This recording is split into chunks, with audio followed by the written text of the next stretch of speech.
ఇంకా మందిరానికి వస్తున్నావు, దుష్కార్యములు ఉన్నాయేమో, ఇంకా ప్రభును ఆరాధిస్తున్నావు, ఇంకా చెడ్డ క్రియలు ఉన్నాయేమో, కడుక్కుందాం. దేంతో కడుక్కోవాలి మరి? దుష్టక్రియలు, మన తలంపులు, చెడ్డ తలంపులు, పాపం ఆలోచనలు దేంతో కడుక్కోవాలి? దేంతో కడుకోలే? వాక్యం అనే నీళ్ళతో కడుక్కోవాలి. అందుకే వాక్యం చదవాలి, ఉదయము రాత్రి ప్రభును స్తుతించాలి. వాక్యము ఎంత చదివితే అంత జ్ఞానము, తెలివి, వేర్చున దేవుడు మనకు అనుగ్రహిస్తాడు. ఎంత స్తుతిస్తే అంత మన స్థితి మారుతుంది. ప్రార్థిస్తే మనము ప్రభుకు దగ్గర అవుతాం.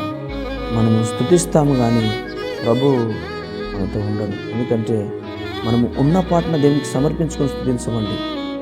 ఏదో మన గొప్పల కొరకు, ఏదో మందిరంలో మెచ్చుకోవాలనో, వాళ్ళు మనం చూసి హైలైట్గా మాట్లాడాలనో, గర్వముతో, అసూయతో, అధికారముతో సనుగుతూ గునుగుతూ మేము లేకపోతే ఆధారమే లేదన్నట్టుగా చేస్తుంటారు.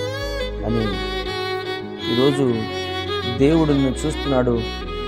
శుద్ధి చేసుకో, కడుక్కో, జాగ్రత్త.